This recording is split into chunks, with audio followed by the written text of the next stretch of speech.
입냄새, 치약으로 정말 안 되는 걸까요? 저 역시 처음엔 믿기 어려웠습니다. 안녕하세요. 66세 구강내과 전문의 이정우입니다. 치과 현장에서 34년 동안 입냄새와 구강세균 문제를 연구하며 수많은 환자들과 함께해 왔습니다. 그런데 하루 3번 양치해도 10년 넘게 지속되는 입냄새로 괴로워하는 한 환자분을 보며 깊은 고민에 빠졌습니다. 혹시 여러분도 양치 후에도 텁텁함이나 냄새가 사라지지 않으셨나요? 오늘은 치약으로는 절대 해결되지 않는 이유, 입냄새를 단 하루 만에 줄이는 실천법, 그리고 많은 분들이 놓치고 있는 생활 속 습관까지 구체적으로 알려드리겠습니다. 입냄새가 사라지는 것, 단순한 문제가 아닙니다. 사람 관계, 자신감, 삶의 질이 달라집니다. 이런 중요한 이야기를 편안히 만나보실 수 있도록 지금 바로 구독과 좋아요를 꾹 눌러주세요. 여러분의 작은 클릭이 더 많은 분들에게 이 유익한 정보를 전하는 데 큰 힘이 됩니다. 양치질은 하루에 3번, 칫솔도 비싼 걸로 바꾸고 양치 시간도 충분히 지키는데 입냄새가 사라지지 않는다면 무언가 근본적인 문제를 놓치고 있을 가능성이 높습니다. 제가 진료했던 한 환자분은 정년 퇴직 후에도 활발하게 사회활동을 이어가던 분이셨습니다. 회의도 많고 만남도 잦다 보니 입냄새에 대한 민감도가 남들보다 훨씬 높았죠. 그분은 하루 3번 꼼꼼히 양치를 하셨고 가글도 하셨고 치실과 치간 칫솔도 사용하셨습니다. 그런데도 입냄새가 도무지 사라지지 않는 겁니다. 입냄새는 단순히 입안의 음식물 찌꺼기나 양치 부족 때문만이 아닙니다. 그보다 더 깊숙한 곳, 우리 몸의 다른 장기 혹은 잘못된 생활 습관이 복합적으로 작용할 수 있습니다. 그중 첫 번째는 혀의 문제입니다. 혀 표면은 거친 돌기와 팩테로 세균이 자라기 쉬운 환경입니다. 칫솔로 이를 닦아도 혀를 따로 관리하지 않으면 냄새의 근본 원인은 남아있게 됩니다. 두 번째는 편도 결석입니다. 편도에 쌓인 단백질 찌꺼기와 세균이 엉겨서 하얀 돌처럼 형성되는데 이 결석이 강한 악취를 일으킵니다. 그리고 세 번째, 많이 간과하는 부분이 입과 위장의 연결성입니다. 위산 역류, 속쓰림, 트림 같은 소화기관 문제는 입으로 냄새를 직접 밀어올리며 입냄새를 유발합니다. 즉, 아무리 양치를 잘해도 이 세 가지를 함께 관리하지 않으면 입냄새는 반복됩니다. 저는 그 환자분께 치약보다는 혀 클리너, 구강세정기, 식사 후 입세척, 위장 건강까지 포함한 생활 루틴을 제안드렸습니다. 그 후 2주가 지나자 가족분들이 먼저 요즘은 입냄새가 안 나요 하고 말해주셨고 그제야 환자분도 자신의 노력이 효과가 있었음을 체감하셨죠. 사실 양치만으로 입냄새를 해결하려는 것은 하나의 도구로 모든 문제를 해결하려는 것과 다르지 않습니다. 칫솔은 이 사이의 찌꺼기에는 효과가 있지만 혀와 편도, 위장까지는 닿을 수 없습니다. 그렇기 때문에 우리는 왜 안 되지? 라는 좌절보다 무엇을 놓치고 있었나? 를 생각해 보셔야 합니다. 너무 겁내지 마세요. 입냄새는 체질이 아닙니다. 조금만 관점을 바꾸고 생활 루틴을 정비하면 충분히 조절 가능한 부분이라는 점을 잊지 마시기 바랍니다. 혹시 지금도 양치질은 하고 있는데 냄새는 계속된다면 다음 장에서 그 해답을 조금 더 구체적으로 찾아보도록 하겠습니다. 치약은 우리가 가장 오랫동안 믿어온 도구입니다. 입냄새가 나면 치약부터 바꾸고 좋다는 기능성 치약도 써보고 세일할 때는 한 번에 여러 개 사두기도 하죠. 하지만 그 치약이 오히려 입냄새를 더 악화시키는 원인일 수 있다면 어떻게 생각하시겠습니까? 제가 예전에 진료했던 한 60대 남성분은 양치 후 입이 더 텁텁하고 이상하게 입냄새가 더 진해진다고 호소하셨습니다.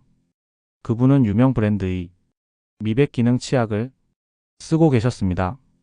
치약의 핵심 성분 중에는 합성 계면활성제라는 것이 있습니다. 거품을 잘 나게 하는 역할인데요. 바로 이 성분이 문제가 될 수 있습니다. 계면활성제는 일시적으로 개운함을 주지만 구강 내 점막을 건조하게 만들고 침의 흐름을 방해합니다. 침이 줄어들면 입속 세균이 더 활발해지고 결국 냄새도 심해집니다. 또 다른 문제는 강한 향료입니다. 치약에는 보통 파카향, 페퍼민트 향 등이 첨가되어 있죠. 이 향들은 냄새를 덮는 역할은 할지 몰라도 없애는 역할은 하지 못합니다. 오히려 강한 향이 입속 세균과 섞이며 독특하고 역한 냄새로 바뀌는 경우도 많습니다. 이걸 우리는 입냄새라고 인식하게 됩니다. 무엇보다 더 조심하셔야 할 건 연마제 성분입니다. 치아 표면을 하얗게 닦아주는 성분인데 이게 너무 강하면 치아와 잇몸에 자극을 주고 입안에 미세 상처를 남깁니다. 이 작은 상처들이 세균이 번식하기 가장 좋은 환경입니다. 결국 치약 하나로 인해 구강 내 건강은 물론 입냄새까지 더 심해질 수 있죠. 그렇다면 방법이 없을까요? 걱정하지 마세요. 치약을 당장 끊으라는 말이 아닙니다. 하지만 내가 쓰는 치약이 무엇을 위한 것인지 한 번쯤 점검해 보셔야 합니다. 성분표를 살펴보고 계면활성제나 인공향료, 연마제가 적거나 없는 자연 유래 성분 위주의 치약으로 바꾸는 것만으로도 입냄새 개선에 큰 도움이 될 수 있습니다. 혹은 아예 치약 없이 양치하는 방법도 요즘은 많이 알려져 있습니다. 입안의 세균을 줄이는 데에는 물, 치간 칫솔, 혀 클리너만으로도 충분한 효과를 볼 수 있습니다. 실제로 최근 일본과 독일의 구강위생 연구에서도 과도한 치약 사용보다 침 분비와 물 양치가 더 효과적이다라는 결과가 발표되기도 했습니다. 습관을 바꾼다는 건 처음엔 어색하고 의심도 들 수 있습니다. 하지만 내 입의 변화는 단 며칠만 해도 스스로 느낄 수 있습니다. 수십 년을 치약에 의존해 오셨다면 이제는 한 발 물러나 내 입에 진짜 필요한 게 무엇인지 다시 살펴보셔도 좋습니다. 입냄새를 없애는 길은 늘 정해진 하나의 방법이 아니라 나에게 맞는 방식으로 조금씩 찾아가는 과정일지도 모릅니다. 대부분의 사람들은 양치를 할 때 이를 닦는데 집중합니다. 그게 당연한 일처럼 여겨지기 때문이죠. 하지만 구강세균이 70% 이상이 혀에 있다는 사실 들어보신 적 있으신가요? 혀 표면에는 미세한 돌기들이 있고 그 사이사이에 세균, 음식물 찌꺼기, 죽은 세포들이 모여 백태를 만듭니다. 이 백태가 바로 강한 입냄새의 직접적인 원인이 됩니다. 제가 예전에 진료했던 68세 여성 환자분은 양치도 잘하고 정기적으로 스케일링도 받지만 입냄새가 항상 남아있다고 걱정을 많이 하셨습니다. 제가 혀를 살펴봤을 때 혀 전체가 하얗게 덮여 있었고 그 상태가 오랜 시간 지속된 흔적이 보였습니다. 문제는 이 환자분은 혀를 한 번도 닦아본 적이 없었다는 겁니다. 칫솔질은 해도 혀는 닦는 게 이상하게 느껴졌다고 하셨죠. 많은 분들이 혀를 닦으면 구역질이 나거나 상처가 날까봐 두려워하십니다. 혹은 칫솔로 한두 번 밀어주면 충분하다고 생각하시는 경우도 있죠. 하지만 이건 정확한 방법이 아닙니다. 혀를 닦을 때는 전용 혀 클리너를 사용하셔야 합니다. 모양도 평평하고 혀에 자극을 주지 않도록 디자인되어 있습니다. 방법도 어렵지 않습니다. 아침 공복에 혀의 뒤쪽부터 앞으로 부드럽게 한 방향으로 35회 쓸어내리기만 하면 됩니다. 이때 절대 세게 누르거나 왕복으로 문지르지 마세요. 오히려 미세 상처가 생기고 혀돌기 조직이 손상돼 더 많은 세균이 붙을 수 있습니다. 입냄새가 심한 분들은 혀 클리너 사용 후 물로만 헹궈도 코를 찌르는 듯한 냄새가 올라오기도 합니다. 그만큼 혀의 백태가 냄새의 큰 원인이라는 반증이기도 하죠. 혀 클리너는 약국이나 온라인에서 쉽게 구매할 수 있고 1만 원도 안 되는 금액으로 수개월 동안 사용이 가능합니다. 하루 한 번 30초만 투자하셔도 입안의 개운함이 달라지는 걸 직접 느끼실 수 있습니다. 처음에는 입을 벌리고 혀를 쭉 내밀어 닦는 게 어색할 수 있습니다. 하지만 며칠만 해보시면 습관이 되고 불쾌한 입냄새가 차츰 줄어드는 걸 스스로 확인하게 되실 겁니다. 무엇보다 혀를 닦는다는 건 단순한 위생을 넘어서 내 몸을 돌보는 섬세한 습관입니다. 그동안 양치만으로 입냄새를 해결하려 했던 분들이시라면 이제는 혀까지 관리하는 루틴을 꼭 추가해 보시길 바랍니다. 작은 실천 하나가 내일의 자신감을 만들 수 있습니다. 혀를 돌보는 습관, 오늘부터 시작해 보셔도 괜찮습니다. 너무 늦은 때는 없으니까요. 양치를 꼼꼼히 하고 혀도 닦고 입안이 분명히 깨끗한데도 묘하게 비릿한 냄새가 계속 난다고 느낄 때가 있습니다. 특히 아침에 일어났을 때나 말을 많이 한 후 입이 마른 상태에서 그 냄새가 더 심하게 느껴지면 편도를 의심해 보셔야 합니다. 제가 진료했던 한 70세 남성분도 아무리 양치를 해도 입에서 시큼한 냄새가 난다고 고민을 털어놓으셨습니다. 스케일링도 받고 혀 클리너도 쓰고 물도 자주 마셨지만 개선이 없었던 분이었습니다. 입을 벌리고 편도를 살펴보니 편도 구멍 안쪽에 작은 하얀 알갱이가 박혀 있는 게 보였습니다. 그게 바로 편도결석입니다. 편도는 목젖 양옆에 있는 구멍 많은 조직인데 입과 코를 통해 들어오는 세균을 막는 방어 역할을 합니다. 하지만 이 작은 구멍에 침, 음식물 찌꺼기, 세균이 쌓이면서 뭉치게 되면 작은 덩어리로 굳습니다. 이게 바로 편도결석입니다. 겉으로 보기엔 작고 하얗지만 냄새는 정말 강합니다. 세균이 분해되면서 황화수소, 메틸메르캅탄 같은 악취 성분이 다량으로 발생하기 때문이죠. 어떤 분들은 기침하거나 말을 하다가 이 하얀 덩어리가 툭 튀어나와 놀라기도 합니다. 한 환자분은 입냄새보다도 이물감 때문에 더 불편하다고 하셨습니다. 마치 뭔가 목에 걸린 것 같은 느낌이 계속된다고요. 편도결석은 위험한 병은 아니지만 입냄새의 중요한 원인이고 자주 생기면 편도염으로 이어질 수도 있습니다. 치료는 간단할 수 있지만 무리해서 집에서 빼려고 하다가 출혈이나 염증을 유발하는 경우가 많아 주의가 필요합니다. 만약 거울로 봤을 때 편도에 흰 점이나 이물질이 자주 보이고 냄새가 심해졌다면 가까운 이비인후과에 가보시는 걸 권합니다. 생활 속에서 예방하려면 식후 가글을 자주 해주고 물 섭취를 충분히 하며 입과 목을 청결히 유지하는 것이 좋습니다. 또한 침 분비가 줄어드는 건조한 환경을 피하고 비염이나 구강호흡이 심한 분들은 코 건강도 함께 관리하셔야 합니다. 입냄새는 입만의 문제가 아니라 목, 코, 위장까지 모두 연결된 복합적인 신호입니다. 편도결석은 그 중에서도 작지만 큰 역할을 합니다. 자주 확인하지 않으면 모르고 지나치기 쉬운 부위지만 한번 체크해보는 것만으로도 답답했던 냄새의 정체가 풀릴 수 있습니다.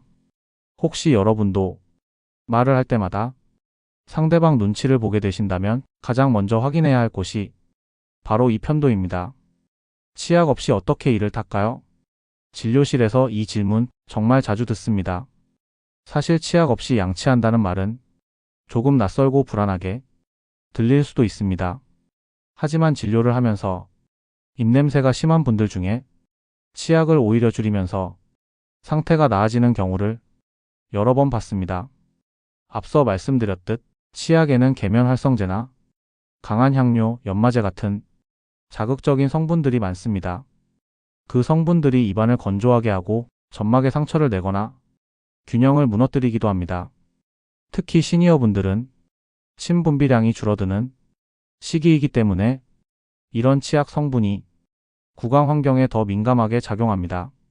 그래서 저는 어느 순간부터 환자들에게 아예 치약을 잠시 쉬어보세요 라고 말씀드리기 시작했습니다. 물론 그냥 칫솔만 갖고 이 닦는 건 효과가 떨어지겠죠. 대신 다른 도구와 순서를 바꾸면 오히려 더 개운하고 건강한 구강 관리를 할 수 있습니다. 제가 추천하는 치약 없는 양치 루틴은 아주 간단합니다. 첫째, 아침 공복에 물을 입에 머금고 30초 정도 충분히 헹굽니다. 입속 세균과 노폐물을 물리적으로 흘려내는 단계입니다. 둘째, 치간 칫솔이나 치실로 이 사이의 이물질을 꼼꼼히 제거해 줍니다. 치약이 없어도 기계적인 자극만으로도 세균 제거가 가능합니다.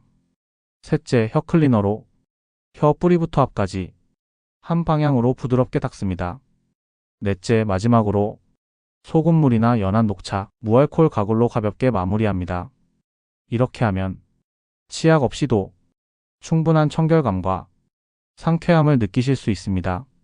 실제로 일본, 독일, 미국 등 구강위생 선진국에서는 치약 없는 구강관리법이 연구 논문과 함께 보편적으로 소개되고 있습니다. 특히 아침 공복 상태의 입안은 밤새 활동한 세균으로 가득 차 있기 때문에 화학 성분보다는 수분과 기계적 자극으로 정리해 주는 것이 더 효과적이라는 분석도 있습니다. 한 환자분은 치약을 끊고 2주가 지난 후 양치할 때 거품은 없는데 입안이 더 개운하다고 말씀하셨습니다. 무조건 치약을 쓰지 말자는 게 아닙니다. 필요에 따라 선택하는 유연함, 그게 진짜 건강한 관리법입니다. 치약에 의존하지 않고 내 입을 스스로 관리할 수 있다는 것, 그건 단순한 청결을 넘어서 자기 돌봄의 첫걸음이기도 합니다. 지금부터라도 한 번쯤은 거울 앞에 서서 오늘은 치약 없이 해볼까? 그렇게 조용히 시작해 보셔도 괜찮습니다. 입은 속을 비추는 창입니다. 겉으로는 멀리 떨어져 있어 보여도 입과 위장은 아주 깊고 복잡하게 연결되어 있습니다. 제가 진료하면서 특히 많이 들었던 말이 있습니다. 아침에 일어나면 입안이 너무 쉬고 속에서 뭔가 올라오는 느낌이 들어요. 이런 말씀을 하시는 분들 대부분은 입냄새의 근원이 위장에 있습니다.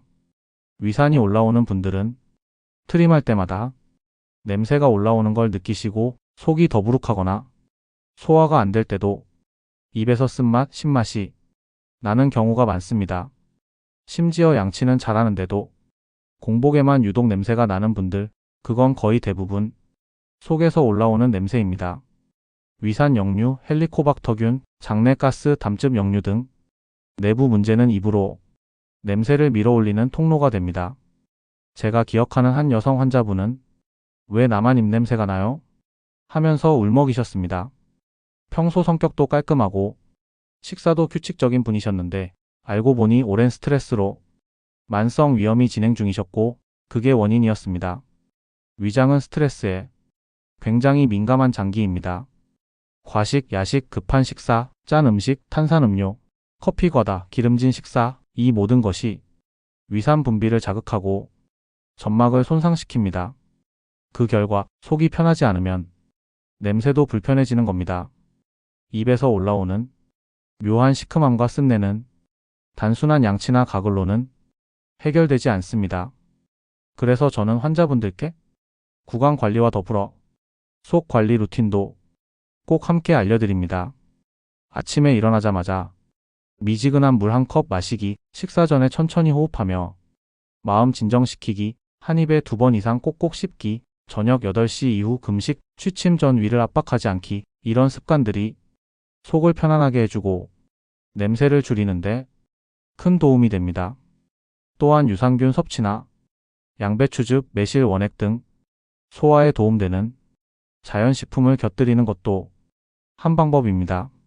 무엇보다 중요한 건 자기 속의 변화에 민감하게 귀를 기울이는 겁니다.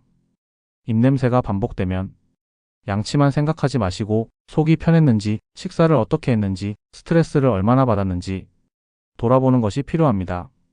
입은 말하지만 속은 신호를 보냅니다. 그걸 알아차릴 수 있는 사람이 자신을 가장 잘 돌보는 사람입니다. 입냄새는 때로 속이 내는 작은 외침일 수 있습니다. 입냄새가 심해지는 날은 따로 있습니다. 바로 음식을 잘못 선택했을 때입니다. 아무리 양치를 열심히 해도 어떤 음식은 입안의 냄새를 몇 시간씩 남깁니다. 저도 환자분들께 어제 저녁에 뭐 드셨어요? 하고 물어보면 답이 바로 나오는 경우가 많습니다. 입냄새를 유발하는 음식은 생각보다 단순하지 않습니다. 냄새가 강한 것만이 아니라 속을 자극하는 음식도 문제가 됩니다. 첫 번째로 잘 알려진 건 마늘과 양파입니다. 이 두 가지는 알리신ALLICIN이라는 황화합물을 포함하고 있어 입에서 직접 나는 냄새와 함께 혈액 속까지 흡수되어 폐를 통해 다시 올라옵니다.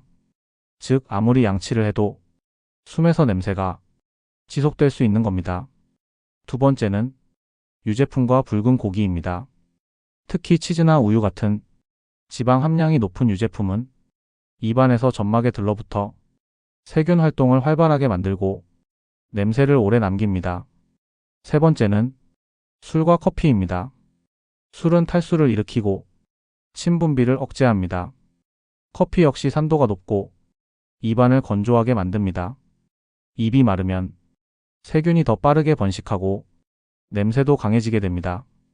그리고 의외로 단 음식도 입냄새의 은근한 원인이 됩니다. 당은 세균의 먹잇감이기 때문에 단 음식을 섭취하면 세균 활동이 활발해지며 불쾌한 냄새가 생깁니다. 그렇다면 이런 음식들을 완전히 끊어야 할까요? 꼭 그렇진 않습니다.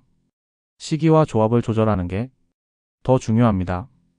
예를 들어 마늘 요리를 먹은 날에는 생채소와 함께 섭취하거나 식후에 물 섭취량을 늘리는 것 또는 무설탕 껌을 씹는 것만으로도 냄새를 줄일 수 있습니다. 유제품은 공복에 먹는 것보다 식사와 함께 소량 섭취하는 것이 좋습니다. 고기나 생선류를 먹을 때는 레몬즙, 파슬리, 생강처럼 냄새를 중화해주는 식재료와 함께 조리하면 큰 도움이 됩니다. 특히 외출 전이나 사람을 만나는 일정이 있는 날은 이런 음식은 가급적 피하시거나 최소화하는 게 좋습니다. 입냄새는 단순한 식습관이 나를 불편하게 만들고 다른 사람과의 관계까지 어렵게 만들 수 있습니다. 하지만 조절할 수 있다는 것, 그게 희망입니다. 한 발 더 나아가 입냄새에 좋다고 알려진 음식들도 적절히 활용하시면 좋습니다. 대표적으로는 파슬리, 생강, 사과, 무설탕 요거트, 녹차, 물 많이 마시기 같은 것들이죠. 이건 입안을 정리해주는 천연 청소기 같은 역할을 합니다. 입냄새가 걱정된다면 단순히 뭘 피할지가 아니라 무엇을 곁들일지 함께 고민해보는 게 현명한 식습관입니다. 잘 먹는다는 건 몸을 돌보는 일이기도 하지만 내 주변 사람을 배려하는 작은 예의이기도 하니까요. 선생님, 딱 하루 만에 정말 달라졌어요. 진료실에서 이 말이 나올 때 저도 가슴이 뜨거워집니다. 입냄새로 오랫동안 고민하던 한 65세 남성분이 계셨습니다.